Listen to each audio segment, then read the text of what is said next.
आणि आता आपण दिवसभरातल्या सुपरफास्ट बातम्यांकडे वळूया। सलग 6व्या दिवशी बेस्टचा संप कायम आहे। बेस्टच्या संपावर अजूनही तोडगा निघालेला नाही। त्रिसदस्यीय समितीसोबत झालेली दोन्ही पक्षांची बैठक निष्फळ ठरली आहे। त्रिसदस्यीय समितीने कृती समितीच्या मागण्या तसंच बेस्ट प्रशासन आणि महापालिकेची भूमिका लिखित स्वरूपात मागवून घेतली आहे। आज 6व्या दिवशीही संपामुळे बेस्टची एकही बस रस्त्यावर आलेली नाही। कुर्ला इथल्या प्रवाशांना आजही रिक्षा आणि टॅक्सीवरच अवलंबून राहावं लागतंय। रविवार आणि बेस्टचा संप असल्याने अनेक मुंबईकरांना घरात बसणंच पसंत केल्याचं दिसून येत आहे। बेस्ट पाठोपाठ आता ओला उबर चालकही पुन्हा संपावर जाण्याच्या तयारीत आहेत। गेल्या 10 दिवसांमध्ये ओला उबर कंपन्यांनी जवळपास 5000 चालकांवर बेशिस्तीची कारवाई केली आहे। यामुळे संतापलेल्या कार चालकांनी पुन्हा संपाची हाक दिली आहे। परिवहन कर्मचाऱ्यांच्या संपात वीज उपक्रमातील कर्मचारीही मोठ्या प्रमाणात सहभागी झाल्याने संपाची तीव्रता वाढली आहे। त्यामुळे एखादा बिघाड झाल्यास कर्मचारी उपलब्ध नसल्याने शहर भागातील लाखो ग्राहकांची दैना उडण्याची भीती आहे। मुंबईकरांच्या मदतीसाठी स्कूल बस संघटना पुढे आल्यात। संघटनेने 1000 स्कूल बस रस्त्यावर उतरवण्याचा निर्णय घेतलाय। त्याचबरोबर आणखी 1000 खासगी बसही पुरवल्या जाणार आहेत अशी स्कूल बस मालक संघटनेने माहिती दिली आहे। बेस्टच्या संपामुळे एरवी रिकामी धावणारी मोनोरेलची जर आपण चित्र पाहिलं तर ती मात्र मोनोरेल भरलेली बघायला मिळते। प्रवाशांची संख्या दुपटीने वाढली आहे। त्यामुळे मोनोरेलच्या उत्पन्नातही दुपटीने वाढ झाली आहे। शहीद मेजर शशीधरन यांच्या पार्थिवावर पुण्यात लष्करी इतमामात अंत्यसंस्कार करण्यात आले। शहीद नायर अमर रहे याच्या घोषणांनी यावेळी परिसर दुमदुमून गेला होता। नायर यांना अखेरचा निरोप देण्यासाठी यावेळी मोठ्या संख्येने सर्वसामान्य नागरिकही उपस्थित होते।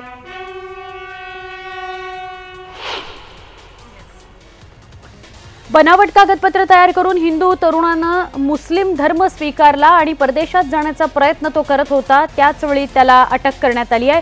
30 वर्षाच्या तरुणाला लातूरच्या दहशतवाद विरोधी पथकाने उदगीर इथून अटक केलेली आहे। यंदाच्या 92व्या अखिल भारतीय मराठी साहित्य संमेलनाचा आज समारोप होणार आहे। संमेलनाच्या 3ऱ्या दिवशी दोन्ही सभागृहांमध्ये विविध कार्यक्रमांचं आयोजन करण्यात आलेलं आहे। संमेलनाच्या समारोपाला केंद्रीय मंत्री नितीन गडकरी हजेरी लावणार आहेत। यवतमाळच्या पुसद इथल्या दीपक आसेगावकर यांनी मागल्या 54 वर्षांपासून जुन्या नोटा आणि विविध प्रकारच्या पेनचा संग्रह केलेला आहे। तसा छंदच त्यांनी जोपासलेला आहे। सध्या त्यांच्याजवळ 1300 वेगवेगळ्या प्रकारची पेन आणि 1.5 लाखांपेक्षा जास्त जुन्या नोटांचा संग्रह आहे।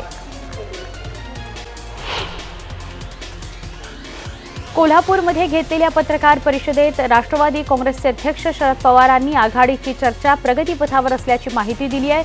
तसंच निवडणुकांच्या तोंडावर केंद्र सरकारने दिलेलं सवर्ण आरक्षण कोर्टात टिकणार नाही असंही पवारांनी स्पष्ट केलं आहे। काँग्रेसच्या पूर्व विदर्भात सुरू असलेल्या जनसंघर्ष यात्रेचा समारोप आज नागपूर इथं होतोय। संध्याकाळी नागपुरात काँग्रेसची मोठी सभा आयोजित करण्यात आलेली आहे। यावेळी काँग्रेस शक्ती प्रदर्शन केलं जाणार आहे असं समजतंय। चंद्रपूर इथल्या विजय वडेट्टीवार आणि नरेश पुगलिया यांच्यातील वाद चव्हाट्यावर आलाय। चंद्रपूर इथल्या काँग्रेसच्या सभेला पुगलिया अनुपस्थित होते।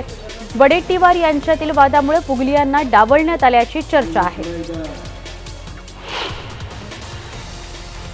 मुंबई डीपी बाबत केलेल्या आरोपांवरून मुख्यमंत्र्यांनी आबरू नुकसानीची नोटीस विखे पाटलांना दिली होती। या नोटीसीला विखे पाटील यांनी उत्तर दिलंय। विखे पाटील डीपी बाबतचे आरोप खरे असून कोर्टाने विचारणा केल्यास कोर्टासमोर सगळी कागदपत्र सादर करणार असल्याचं त्यांनी स्पष्ट केलंय।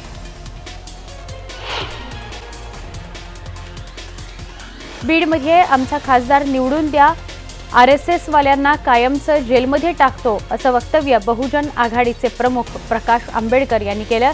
हिंदू मुस्लिम दंगली घडवणं हेच यांचा एकमेव अजेंडा असल्याचा आरोपही प्रकाश आंबेडकरांनी केला।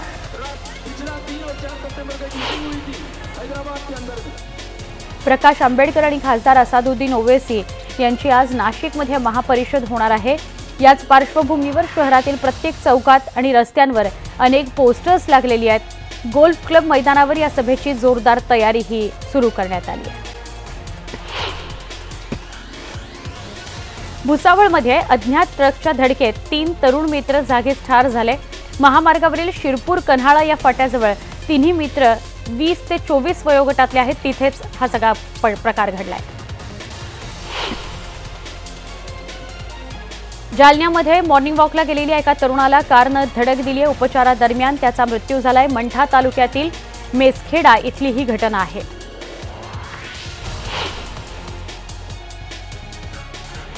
जम्मू काश्मीरमध्ये सुरक्षा दलाच्या जवानांनी कुलगाममध्ये झालेल्या चकमकीत कुख्यात दहशतवादी झीनत उल इस्लाम यांच्यासह त्यांचा एक साथीदार ठार झालाय.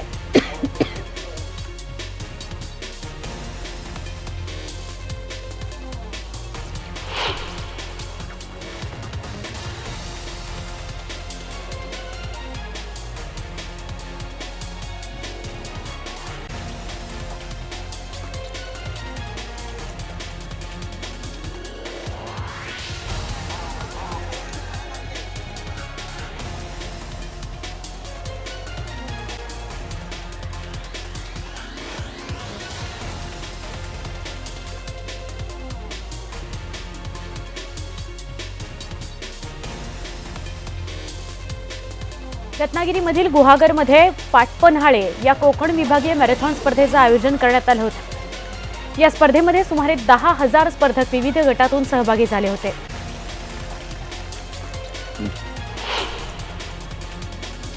हिंगोली शहरात मागील काही दिवसांपासून बोगस डॉक्टरांची संख्या वाढली आहे. रुग्णांच्या जीवाशी खेळ करणाऱ्या या डॉक्टरांवर आरोग्य पथकाच्या विभागाकडून कारवाई करण्यात येते आहे.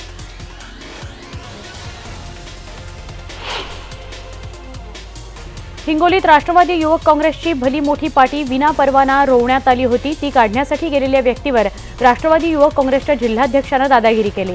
बालाजी घुगे यानं दादागिरी केल्याचा व्हिडिओ सध्या व्हायरल झालेला आहे. महापालिका मुख्याधिकाऱ्यांसोबत तो दादागिरी करत होता. शिवरत्न जिव्बा महाले या चॅरिटेबल ट्रस्टतर्फे अमोल चवणे यांनी त्यांची पत्नी रुपाली अमोल चवणे यांच्या स्मृतिप्रित्यर्थ स्थानिक हिंदू स्मशानभूमीमध्ये रक्तदान शिबिराचं आयोजन केलं होतं. गॅस शवदाहिनीच्या वापराबद्दल जनजागृती अभियान सुद्धा यावेळी राबवण्यात आलं. एसटीच्या रात्रआणी बसमध्ये आता आरामात झोपून प्रवास करता येणार आहे. एसटी प्रशासनानं 200 स्लीपर सीटर बसच्या चेसी खरेदी केल्या असून या गाड्या नॉन एसी असल्यानं त्यांचं तिकीट सर्वसामान्यांना परवडणारं असेल. मुंबई पश्चिम उपनगरामध्ये सुरू असलेली मेट्रोची कामं पावसाळ्यापूर्वी पूर्ण करण्यासाठी MMRDAनं प्रयत्न सुरू केले. या भागातील कामं 85% पूर्ण झाली असून त्यामुळे येत्या काही दिवसात या कामांकरता लावण्यात आलेली बॅरिकेड्स काढण्यात येतील. कळवा आणि मुंब्र्यामध्ये या वाहतूक व्यवस्थेसाठी कोणतीही स्वतंत्र आरक्षित मार्ग नसल्यानं अनधिकृत बांधकामांमधून मार्गक्रमण करताना मेट्रोवरही मर्यादा येण्याची चिन्ह आहेत. त्यामुळे कळवा मुंब्रा मेट्रोचा प्रस्ताव कागदोपत्री तयार केला तरी तो प्रत्यक्षात यायला आणखी किती वर्ष लागतील हे कुणालाही सांगता येणार नाही अशी परिस्थिती आहे.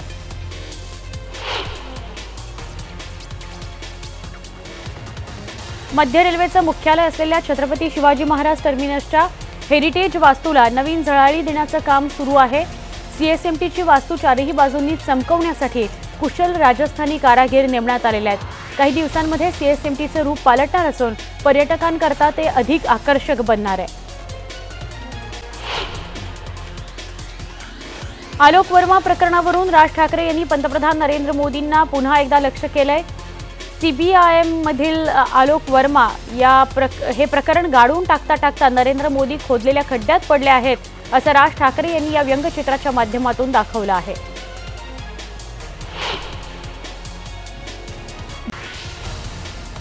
जम्मू इथल्या राजौरीमध्ये तुफान बर्फवृष्टी होते. या बर्फवृष्टीमुळे इथलं जनजीवन विस्कळीत झालंय. पाहावं तिकडे पांढरी चादर पसरल्याचंच चित्र बघायला मिळतंय.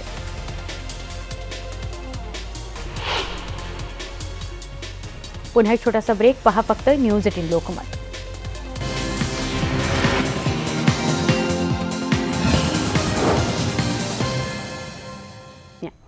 भारताची युवा नेमबाज मेहुली घोष हिनं वर्ल्ड ज्युनियर चॅम्पियनशिपमध्ये गोल्ड मेडल पटकावलेलं आहे। काल जर्मनीत झालेल्या अंडर-21 वर्ल्ड कप मेहुलीनं 10 मीटर एअर रायफल प्रकारामध्ये एकूण 252.1 गुण मिळवत सुवर्णपदकाची कमाई केलेली आहे। फ्रान्समध्ये एका बेकरीला लागलेली आग विझवताना भीषण स्फोट झाला। या स्फोटात अग्निशमन दलाचे 2 जवान ठार झालेत तर 47 लोक जखमी झालेत। यातील 10 जण गंभीररीत्या जखमी असून त्यांची प्रकृती अत्यंत नाजूक आहे। अमेरिकेचे अध्यक्ष डोनाल्ड ट्रम्प कायमच आपल्या वादग्रस्त कामकाजावरून चर्चेत असतात। त्याचप्रमाणे त्यांचे ट्विट्सही अनेक वेळा वादाचा विषय ठरतात आणि त्याच्या अशाच वादग्रस्त ट्विट्सचा वापर करत अमेरिकेतील एका व्यावसायिकाने एका महिन्यात 20 लाख रुपये कमावलेत।